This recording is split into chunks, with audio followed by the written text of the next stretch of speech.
Hello student, welcome to my channel excellent learn centre. आज का topic है class 10th में, जिसमें कि हम वीवीआई प्रश्न एग्जाम के लिए लेके आए हुए हैं, जो कि बहुत ही इम्पोर्टेंट है।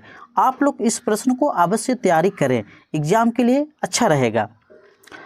तो आपका प्रश्न दिया हो बाबू, एक समकोण त्रिभुज में कर्ण का वर्ग अन्य दो भुजाओं के वर्गों के योगफल के बराबर होता है। इस प्रकार से आपका प्रश्न मिला है। आप लोग वीडियो को लास्ट तक जरूर देखें, तभी आपको समझ में आएंगे। अगर आप वीडियो को लास्ट तक देख लेते हैं तो आप कभी भी ये सवाल भूलने का नाम ही नहीं लेंगे, क्योंकि इसमें बताएंगे ही कुछ और तरीके से। सिर्फ आप देखते जाएं, डायरेक्ट आपके दिमाग में ये याद ही रह जाएंगे। तो आइए सबसे पहले हल समझें। सबसे पहले त्रिभुज में जो जो कह रहा है हम उसी तरह डायग्राम उसका बना लेते हैं। एक समकोण त्रिभुज, हमें क्या करना होगा बाबू, एक समकोण त्रिभुज बना लेना है। देखिए ये रह गया एक समकोण त्रिभुज।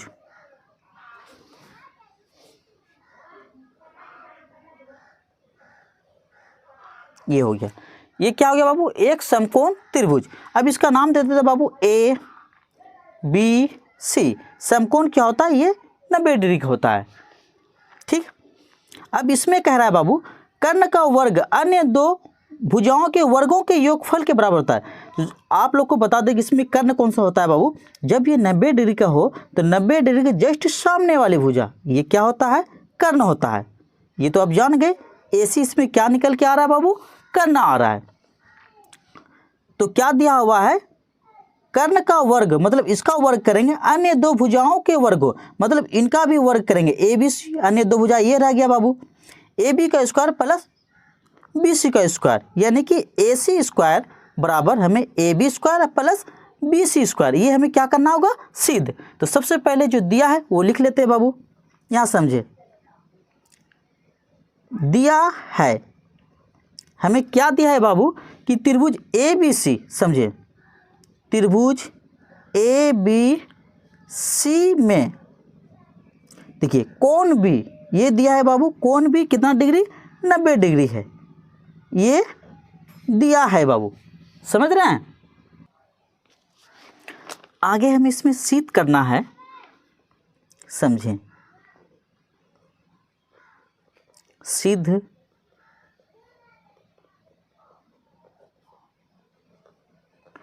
सिद्ध क्या करना है बाबू, जो कह रहा था क्वेश्चन में, कर्ण का वर्ग, यानी कर्ण मेरा AC, तो AC का वर्ग लिखेंगे बाबू, ठीक है ना, बराबर क्या दिया है, कर्ण का वर्ग अन्य दो, मतलब अन्य दो भुजाओं के वर्ग, मतलब इन दोनों भुजाओं का भी वर्ग करना है, यानी कि AB का स्क्वायर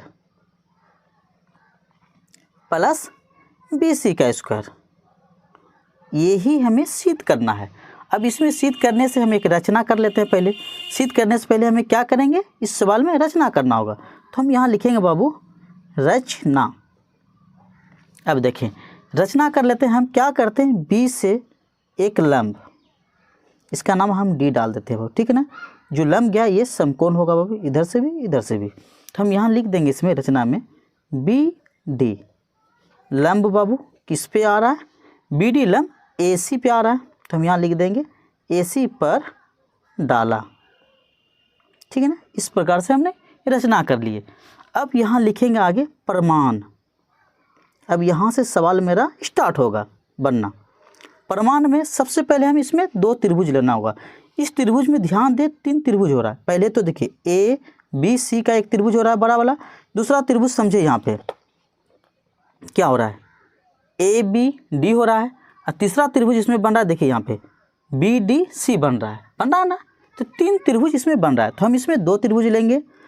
तो पहला लेंगे ABC, तो हम यहाँ लिख देंगे बाबू त्रिभुज ABC, एवं दूसरा त्रिभुज लेंगे ये वाला, यानी कि त्रिभुज ADB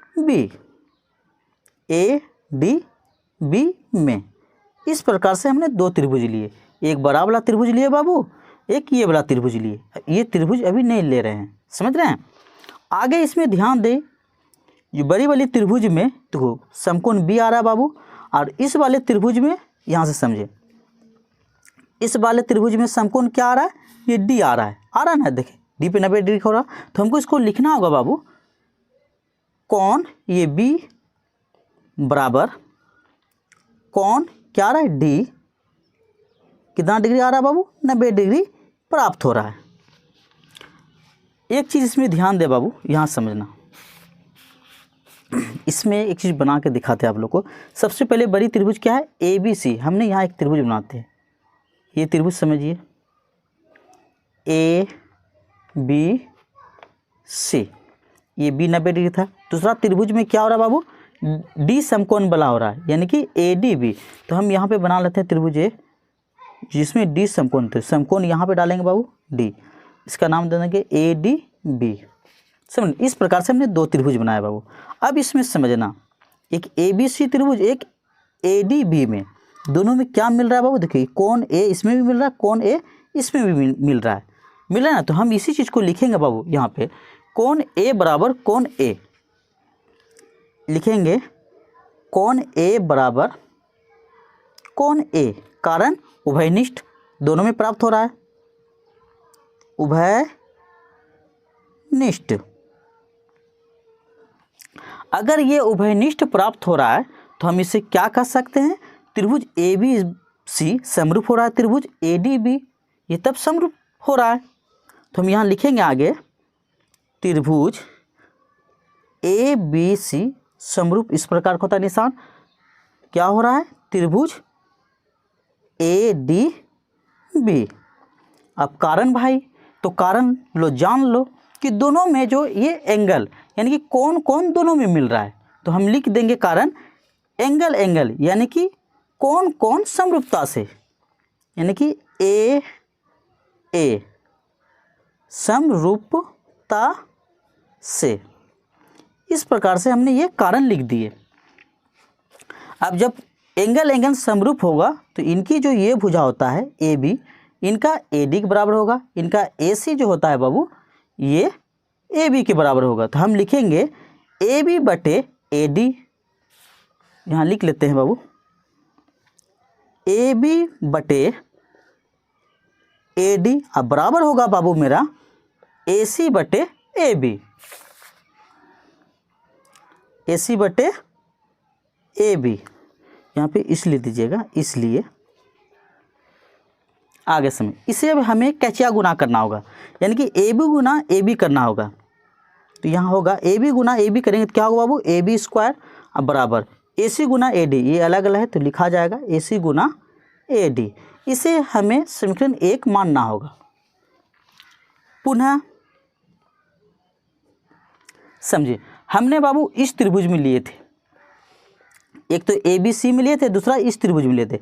अब लेंगे पुनः फिर से ए बी सी में और इस त्रिभुज में लेंगे बाबू, इस बार बी डी सी में लेंगे, इस त्रिभुज का इस पर काम करेंगे। तो हम यहाँ लिख देते हैं बाबू, पुनः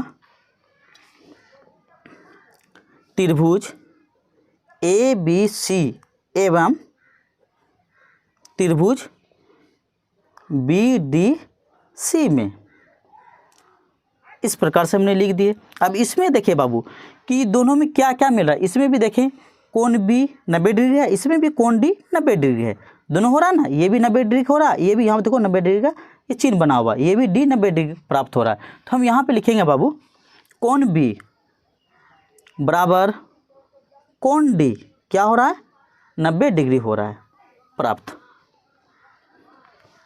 इसमें भी ध्यान दे बाबू, हम इसमें भी देखिए इसमें भी समझिए कि हम त्रिभुज बनाते हैं, 2 त्रिभुज, पहले तो एक त्रिभुज बना लिए, ये समझिए, देखिए एक तो बड़ी त्रिभुज ए बी सी जिसमें 20 समकोण है, तो यहाँ लिख देते हैं बाबू ए बी सी। दूसरा इसमें डी समकोण है, तो हमने बना लेते हैं बाबू इस प्रकार से 2 त्रिभुज, इसमें लिख देते हैं ये डी, यहाँ पे लिख देंगे बाबू डी, यहाँ लिख देते हैं बी डी सी, तो बी डी सी। अब समझिए इसमें भी डी समकोण और इसमें भी 20 समकोण, तो यही चीज़ हम लिखे बाबू यहाँ समझे, समझे देखिए इसमें भी 20 समकोण और बी लिखे, इसमें भी डी समकोण, तो ये डी क्या प्राप्त हो रहा है 90 डिग्री, हमने 90 डिग्री लिखे। अभी दोनों में क्या क्या मिल रहा है बाबू, देखें ये सी मिल रहा है, इसमें भी ये सी मिल रहा है ना, दोनों में सी सी आ रहा है, तो हम यहाँ लिखेंगे कौन सी बराबर कौन सी, कौन सी बराबर कौन सी, उभयनिष्ठ प्राप्त हो रहा है, उभयनिष्ठ ये हमें प्राप्त हो रहा है। जब उभयनिष्ठ होगा तो क्या होगा, त्रिभुज ए बी सी, यहाँ होगा त्रिभुज ए बी सी असमरूप हो जाएगा बाबू, क्या, त्रिभुज B D C, B D C ये समरूप होगा। कारण बाबू दोनों में ये कौन कौन मतलब समान पा रहा है, ये कौन समाप्त पा रहा है, मतलब कि समाप्त नहीं समान पा रहा है, तो कारण ये होगा दोनों में सी आ रहा है बाबू, तो एंगल समरूपता से इसे लिखना होगा, यानी कि ए समरूपता से। अब इसमें समझे बाबू, इसका जो होगा ये भुजा और ये भुजा क्या होगा, ये बी सी बटे इसको डी सी लिख सकते हैं, इसको ए सी बटे इसको पी सी लिख सकते हैं, क्योंकि ये भुजा बराबर है, इसका ये भुजा क्या है, बराबर है, तो हम इसको लिख सकते हैं बाबू बी सी बटे डी सी, बी सी बटे डी सी अब बराबर आ रहा है बाबू, समझे, ए सी बटे बी सी, ए सी बटे बी सी, ए सी बटे बी सी। अब इसमें भी कैसे गुना कर लेते हैं बाबू, देखिए बी सी गुना बी सी क्या होगा,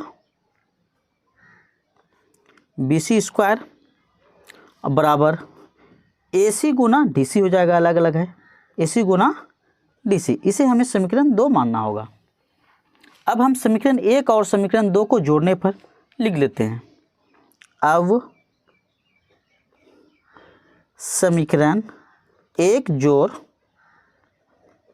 समीकरण 2 से, या तो आप समीकरण 1 एवं समीकरण 2 को जोड़ने पर इस प्रकार से भी लिख सकते हैं। तो इसमें कैसे जोड़ेंगे बाबू, यहाँ समझिए, ए बी स्क्वायर इसका बी सी स्क्वायर एक तरफ जोड़ेंगे, ए सी गुना ए डी जोड़ ए सी गुना डी सी इसको एक तरफ जोड़ेंगे, इस प्रकार से, समझ रहे हैं ना। तो हम यहाँ पे जोड़ते हैं बाबू, सबसे पहले क्या जोड़ेंगे, इसको ए सी गुना ए डी लिख रहे हैं, ए सी गुना ए डी प्लस का चिन्ह दे रहे हैं बाबू, इसका जो लिखेंगे ये वाला ए सी गुना डी सी, ए सी गुना डी सी अब बराबर पहले वाले के जोड़ते हैं बाबू, ये A B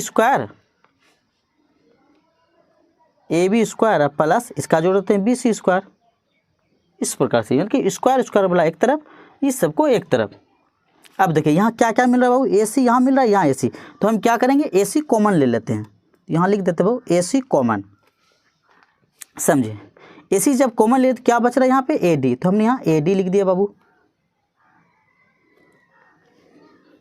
plus A C common लिया गया था तो यहाँ लिख दिया, तो बच गया ये डी सी इस तरफ, क्योंकि ए सी जो मिलता है वो चीज़ हम कॉमन ले लेते हैं बाबू, जो नहीं मिला वो कॉमन के अंदर ब्रैकेट के अंदर, जैसे ए डी नहीं मिला यहाँ लिख दिए प्लस का चिन्ह प्लस, ये डी सी नहीं मिला तो ये डी सी लिख दिए हम, इस प्रकार से हमने कॉमन लिख दिया बाबू। अब बराबर तो इसको लिख दीजिए आप A B square plus B C square.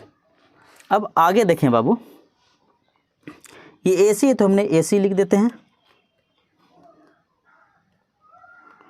Bracket का मतलब गुना होता है, समझे ना। अब ए डी जो डी सी, ये समझे, ए डी जो लिखा है बाबू डी सी, ये समझे, यहाँ पे आते हैं फिर से त्रिभुज में आते हैं, देखिए ए डी जोड़ क्या हो रहा है डी सी, यानी कि ये दो भाग एक ही इसमें पड़ रहा है बाबू, ये समझे, टोटल ये ए सी में ही आ रहा है, ए सी में ही ए डी जोड़ डी सी आ रहा है, तो हमने ए डी जो डी सी के जगह में ए सी ही लिख देते हैं यहाँ, समझ रहे हैं ना, क्या लिखें ए सी, तो हम यहाँ पे बाबू ए सी लिख देते हैं, ए डी जो डी सी की जगह में ए सी, अब बराबर हमें ये लिख देते हैं बाबू A B square plus B C square, समझे, ए सी गुना ए सी करें क्या होगा बाबू ए सी स्क्वायर बराबर ये लिख देते हैं ए बी स्क्वायर जोड़ बी सी स्क्वायर, हमें यही चीज़ सिद्ध करना था, ए सी स्क्वायर बराबर ए बी स्क्वायर जोड़ बी सी स्क्वायर, ये आपका सिद्ध हो गया। देख लें हमें सिद्ध क्या लिखे थे बाबू, समझे, हमें सिद्ध करना था ए सी स्क्वायर बराबर ए बी स्क्वायर जोड़ बी सी स्क्वायर, तो ये आपका इसी प्रकार से सेम टू सेम ये चीज़ आ गया, तो ये आपका आंसर प्रूव हो गया बाबू। चाहे तो आप यहाँ पे लिख सकते हैं यही सिद्ध करना था, ये भी यहाँ पे लिख सकते हैं। नेक्स्ट वीडियो में फिर से इंपॉर्टेंट क्वेश्चन लेके आएंगे। धन्यवाद।